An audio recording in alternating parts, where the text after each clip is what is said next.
아까 윤희숙 여의도 연구원장 얘기를 하셨는데 바로 응수를 해서 D-23이다. 어제 짜니까 3월 3일 기준으로 D-23이면 2월 26일을 말한 건데 이재명 대표의 항소심 그 공직선거법 항소심 2심 선고 날짜를 얘기를 한 겁니다. 맞죠. 3월 26일이죠. 네네, 그렇죠. 예, 달이 바뀌었으니까.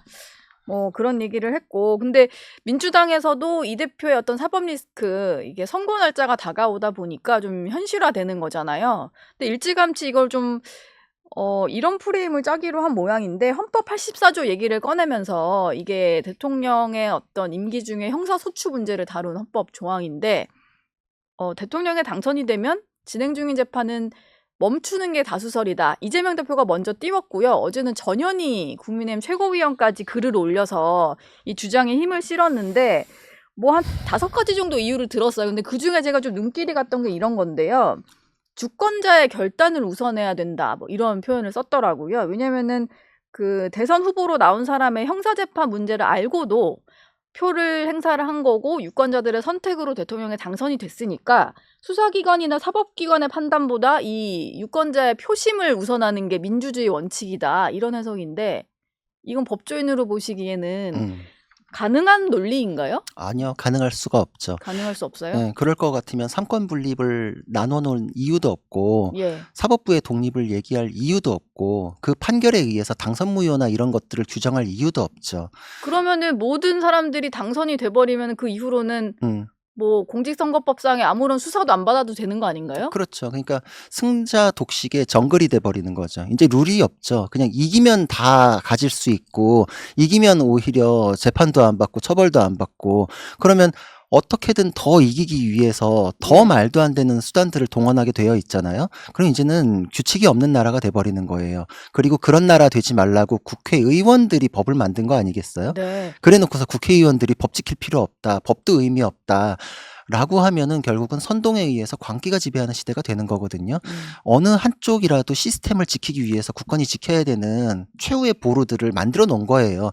하나로 합치면은 하나가 존먹어 들어가가지고 망가지면 다 망가지는 거거든요. 네. 삼권 분립도 그런 시스템이에요. 견제, 균형, 감시 이제 이렇게 한 거고 예. 국민들이 이제 선택하시는 것도 굉장히 큰 의미가 있고 민주주의의 근간이기도 하지만 그거에만 맡겨두지 않았던 것은 헌법 시스템이 이런 상황에 대해서는 위험성을 알고 있었던 거예요. 예를 들어서 제가 뭐 어떤 드라마에서 본 얘기인데 굉장히 와닿았던 게 민의가 지배를 하면 사법은 종말이다.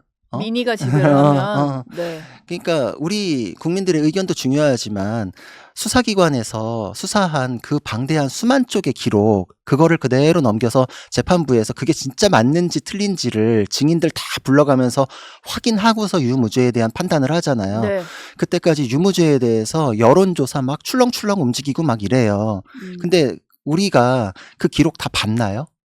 그 사법부의 판단에 대해서 그래도 마지막에는 양심에 따라서 올바른 판단을 했겠거니 하면서 수긍하고 그거에 따라서 질서가 형성되는 거는 네. 그거에 대한 믿음, 그 믿음이 법의 지배에 의해서 헌법 시스템이 예정을 해놨던 것인데 이제 와가지고 그 시스템 다 뒤집어 엎는 게 다시 또 민이다라는 거는 국민들에게 책임을 전가하고 국민들 뒤로 숨어서 회피하고 책임을 전가하는 거다. 민주당에서는 여태까지 뭐 성범죄나 이런 거 가지고서 지자체장 빵꾸 났을 때도 불공천 해야 된다, 무공천 해야 된다라는 거를 뒤집을 때 전당원 투표로 돌려가지고 당원들이 원했다. 당원의 뜻이다. 똑같은 거예요. 예. 이거는 당원의 뜻을 따른 건가요? 당원들의 뜻을 받들어가지고 당원당규 만들었다가 너무 탐나니까 뒤집기 위한 명분으로 삼았던 거밖에 안 되잖아요. 그 네. 민의라는 게 추상적 개념을 함부로 갖다 쓰는 정치인 중에서 그렇게 책임 있는 정치인 못 본 것 같아요. 사실 이 논리라면은 윤석열 대통령한테도 이게 똑같이 적용이 되고 본인들도 얘기를 해야 되지 않을까라는 생각도 좀 드네요. 그러면 진짜 그 논리를 진짜 받으면 앵커님 지적도 아주 날카로운 게 그럼 여기서 뭐 민주당이 공격하는 아스팔트 우파 뭐 이런 것들이 지지율 실제로 올라갔잖아요. 네. 그러면 의미가 있고 그분들은 뭐 민의가 아닌가요? 그래서 지지율이 만약에 뭐 50% 훌쩍 넘은 것들이 공고하다라고 하면 헌재고 뭐고 다 필요 없겠네요. 예, 그러니까요. 그 논리대로 할 거면은 이제 그렇게 이쪽에 되네요. 뭐 어떤 탄핵 반대 집회 나오는 사람들 얘기도 좀 같은 논리로 봐야 되는데 또 그런 건 아닌 것 같아서. 그러니까 지금 불리한 거에 대해서 얘기하다 보면 근데 또 이제 그렇게 논리무슨 범해지는 거에 대해서 깊은 생각도 없는 것 같아요. 예. 그건 그거고 이건 이거고 이제 이런 식인 것 같은데 음. 저는 법률가로서는 네. 항상 헌법 시스템 안에서 사법적인 절차 뭐 이런 것들은 다 존중이 있고 네. 그거에 대한 그 뼈대 마저도 부정하면은 그 나라의 근간이 흔들려요. 근간이 없는 거예요, 사실 그러면. 네. 뭘 믿고 움직이겠어요. 우리 법이라는 거는 행동의 규범이기도 하거든요. 네. 아, 내가 이렇게 하면 안 되는 거지 라는 거를 보고 깨달아야 되는데 내가 그거 때려 부실 수 있어 라고 하면은 누가 행동의 제약을 느끼겠나요? 이제 만약에 이런 식으로 통과되고 나면은 공직선거법이 법인가요? 이제 그냥 법도 아니게 돼요. 국민에 의해서 선출된 사람은 모든 형사재판에 있어서 좀 자유를 갖게 되는 거니까. 그렇죠. 그냥 법 위에 올라서는 거예요, 그러면. 예. 그리고 또 한 가지 이거는 제가 헌법학 서적을 제대로 다 본 건 아니니까요.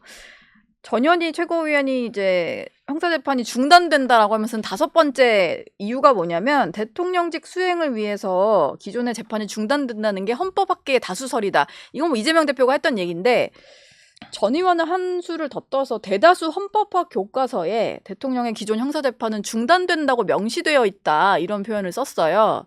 그렇진 예, 않습니다. 헌법학 교과서를 제가 본 적은 없다 보니 이 네. 말이 맞나 싶었는데 저는 사실 사시 공부할 때 헌법학 교과서를 거의 다 봤거든요. 네. 그리고 그 이후에도 이제 헌법학 교과서를 보면서 그 형사 사건을 받고 있는 대통령이 당선됐을 때 84조가 적용되는지에 대한 논의를 사실 본 적이 없어요. 왜냐면 이거는 그런 생각을 해본 적이 없어요. 그런 헌법학계. 생각까지 할 필요가 없었으니까. 그동안에. 그렇죠. 그래서 교과서에서 그걸 다룬 적이 없었고, 그래서 이재명 대표가 압도적 다수설이다. 전현희 의원도 똑같이 뭐 압도적 다수설이다 이러는데 예. 그렇진 않습니다. 그래서 그때 반박 기사가 나왔던 것도 헌법학계에선 사실 이런 게 논의가 무르익지 않았다. 다수설, 소수설을 나누는 것 자체가 무리다.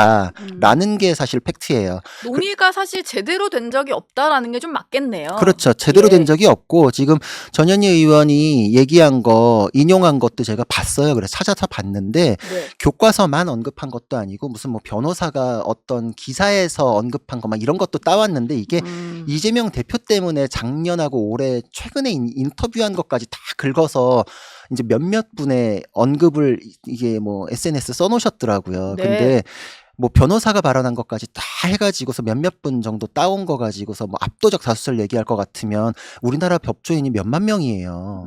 몇만 명 중에 몇 명 따와가지고 압도적 다수설 얘기하는 거는 왜곡에 가깝죠. 그리고 네. 저는 전현희 의원이 이런 얘기를 하는 것 자체가 민주당 얼굴에 먹칠하고 이재명 대표한테도 한번 매기는 건가 막 이런 생각 드는데 차라리 뭐 말도 안 된다고 생각하지만 결백 주장하는 게 일관되기는 하고 지지층에도 그래도 뭐 강하게 주장할 수 있는 뭐 동력은 될 수도 있겠다. 이제 이런 생각은 했어. 아, 저거 어떻게 저렇게 책임 없이 하나. 뭐 요 정도 생각까지를 하고 있었는데 네. 재판 정지에 대해서 얘기하는 건 이제는 무죄 얘기보다는 뭐 벌금 80만 원형 얘기하다가 또 재판 정지 얘기를 많이 하는 것 같아요. 그러니까 이게 어떻게든 사회적 혼란이고 뭐고 민생이고 뭐고 다 필요 없고 일단 밀어서 어떻게든 밀어가지고 승자 독식으로 이긴 사람은 다 갖는 거 아니야 원래? 이제 이거에 이제 연장선상이다. 재판 정지된 데는 거는 사실 많이 물러섰죠. 많이 물러선 거는 재판 결과에 대해서 부정적인 거를 암시하잖아요. 예. 저렇게 하면서도 뭐 지지층에 대해서 여태까지 해왔던 얘기를 지킬 수 있다고 생각하는 거는 오히려 지지층을 우습게 하는 거 아닌가? 국민들을 뭘로 알길래 저런 얘기를 할 수 있나? 저거는 오히려 정치인이라면은 나는 결백을 주장하고 그거를 뭐 국민들께 확인받고 떳떳하게 선거 치르고 싶다. 빨리 해달라. 뭐 이런 주장을 거짓말로라도 하게 마련이었는데 이제는 아예 대놓고 정지되고 그리고 정지된다.